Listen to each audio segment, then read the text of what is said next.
सफ़ेद मोतिया यानी कैटरेक्ट एक ऐसी मेडिकल टर्म है जो आपने कभी न कभी अपनी लाइफ में ज़रूर सुनी होगी। सफ़ेद मोतिया आई के लेंस पर बनने वाला एक डेंस क्लाउडी एरिया है। कैटरेक्ट यानी सफ़ेद मोतिया हमारी आई में तब बनना स्टार्ट होता है जब हमारी आई में प्रेजेंट प्रोटीन्स क्लम्पिंग स्टार्ट कर देती हैं, जिसकी वजह से लेंस रेटिना तक क्लियर इमेजेस सेंड नहीं कर पाता। रेटिना आने वाली लाइट रेस को सिग्नल्स में कन्वर्ट कर देता है। ये सिग्नल्स ऑप्टिक नर्व के जरिए ब्रेन तक सेंड कर दिए जाते हैं। कैटरेक्ट पेशेंट के आई में स्लोली डेवलप होता है। पेशेंट की दोनों आइज में भी कैटरेक्ट हो सकता है। कैटरेक्ट ज़्यादातर बड़ी उम्र के लोगों में होता है। सबसे ज़्यादा कैटरेक्ट की रेशियो 80 साल से ज़्यादा उम्र के लोगों में देखी गई है।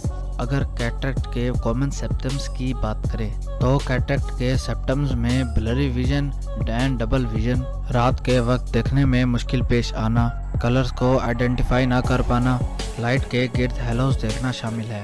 कैटरेक्ट के काजेज में अल्ट्रा वायलेट रेडिएशंस, स्टेरॉइड्स का ज़्यादा इस्तेमाल, डायबिटीज़, ट्रॉमा, रेडिएशन थेरेपी और ओवर प्रोडक्शन ऑफ ऑक्सीडेंट्स वगैरह शामिल हैं। ऑक्सीडेंट्स ऐसे ऑक्सीजन मॉलिक्यूल को कहते हैं जिनके केमिकल नेचर में अल्ट्रेशन वगैरह हुई होती है।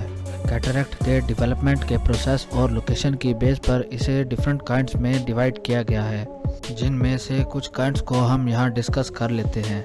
Number 1, nuclear cataract. ये कैटरेक्ट की ऐसी टाइप है जो लेंस के मिडल में बनती है और लेंस के मिडल को येलो या ब्राउन कलर दे देती है। Number 2, cortical cataract. ये कैटरेक्ट की एक ऐसी टाइप है जो वेज शेप होती है और न्यूक्लियस के एजेस पर डेवलप होती है। Number 3, posterior capsular cataract. ये कैटरेक्ट की एक ऐसी टाइप है जो दूसरी टाइप्स के बनस्बत ज़्यादा तेज़ी से डेवलप होती है। पोस्टीरियर कैप्सुलर कैटरेक्ट पेशेंट के लेंस की बैक को ज़्यादा तेज़ी से अफेक्ट करती है। Number 4, congenital cataract. ये कैटरेक्ट की एक ऐसी टाइप है जो बाय बर्थ प्रेजेंट होती है। बास केसेस में जब बेबी 1 साल का होता है तो इसमें कैटरेक्ट डेवलप हो सकता है। कैटरेक्ट की ये टाइप बहुत ज़्यादा रेयर है। Number 5, secondary cataract. कैटरेक्ट की ये टाइप स्पेसिफिक डिजीज़ या फिर मेडिकेशंस वगैरह से डेवलप होती है। जो डिजीज़ सेकेंडरी कैटरेक्ट काज करती हैं उनमें से सबसे कॉमन डायबिटीज़ और ग्लूकोमा है। स्टेरॉयड, प्रेडिसोम और कुछ मेडिकेशंस हैं जिनके ज़्यादा इस्तेमाल से पेशेंट को कैटरेक्ट हो सकता है। Number 6, traumatic cataract. ये कैटरेक्ट की एक ऐसी टाइप है जो कि इंजरी के बाद डेवलप होती है, लेकिन इसकी डेवलपमेंट में बहुत साल लग जाते हैं। Number 7, radiation cataract. कैटरेक्ट की ये टाइप ज़्यादातर कैंसर पेशेंट्स में डेवलप होती है। जब कोई कैंसर पेशेंट बार बार रेडिएशन थेरेपी करवाता है तो इसमें रेडिएशन कैटरेक्ट डेवलप हो जाता है। चलिए अब कैटरेक्ट के रिस्क फैक्टर्स पर बात कर लेते हैं। Number 1, older age. United states में होने वाले एक सर्वे में ये नोट किया गया है कि जिन लोगों की उम्र 80 साल से ज़्यादा थी इनमें कैटरेक्ट के चांसेस भी ज़्यादा थे। Number 2, heavy alcohol use. ऐसे लोग जिनमें अल्कोहल की इंटेक ज़्यादा होती है इनमें कैटरेक्ट के चांसेस भी बढ़ जाते हैं। Number 3, obesity. मोटापा के यानी ओबेसिटी कैटरेक्ट का एक इम्पोर्टेंट रिस्क फैक्टर है। Number 4, high blood pressure. High blood pressure किसी भी पर्सन में बड़ी जल्दी से कैटरेक्ट को डेवलप कर सकता है। Number 5, family history.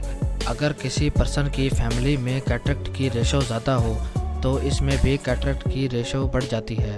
Number 6, sun exposure. ज़रूरत से ज़्यादा सन एक्सपोजर भी कैटरेक्ट काज कर सकता है। सन से आने वाली हार्मफुल रेडिएशन से भी कैटरेक्ट हो सकता है। Number 7, diabetes. डायबिटिक पेशेंट्स में कैटरेक्ट की रेशो सबसे ज़्यादा देखी गई है।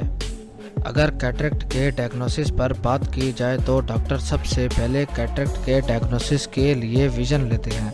आई चार्ट टेस्ट के ज़रिए से पेशेंट की विज़न ली जाती है और इसके बाद आई की डिटेल एग्जामिनेशन करते हैं। टोनोमेट्री के ज़रिए से डॉक्टर्स पेशेंट के आई का प्रेशर चेक कर लेते हैं। टोनोमेट्री का एक मेथड जो ज़्यादा यूज़ किया जाता है और इसमें पेनलेस पफ के ज़रिए से डॉक्टर्स कॉर्निया को फ्लैटन कर देते हैं और फिर आई के प्रेशर को मेजर कर लेते हैं। इसके अलावा डॉक्टर्स सेंसिटिविटी टू ग्लेयर और परसेप्शंस ऑफ कलर को चेक करने के लिए भी डॉक्टर्स टेस्ट परफॉर्म कर लेते हैं। अगर कैटरेक्ट के प्रिवेंशंस पर बात की जाए जो कैटरेक्ट के रिस्क को डिक्रीज करते हैं, उनमें से हम कुछ कॉमन प्रिवेंशंस को डिस्कस कर लेते हैं। Number 1, wearing sun glasses.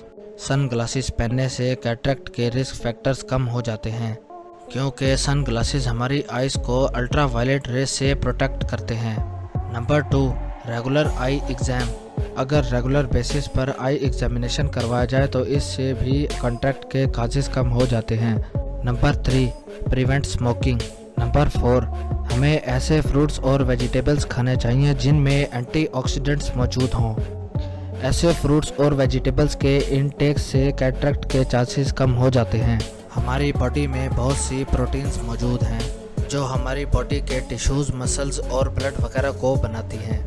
किसी इंजरी की वजह से ये प्रोटीन्स क्लम्पिंग स्टार्ट कर देती हैं। जब पेशेंट की आई में कैटरेक्ट बनता है तो इस दौरान भी प्रोटीन्स ब्रेकडाउन स्टार्ट कर देती हैं और आई के लेंस पर क्लम्प्स बना देती हैं, जिसकी वजह से विजन ब्लर हो जाता है और पेशेंट सही तरह से देख नहीं पाता। कैटरेक्ट का सॉल्यूशन सर्जरी है, जिसके दौरान डॉक्टर्स पेशेंट के लेंस को रिमूव कर देते हैं और इसकी आई में आर्टिफिशियल लेंस इंसर्ट कर देते हैं।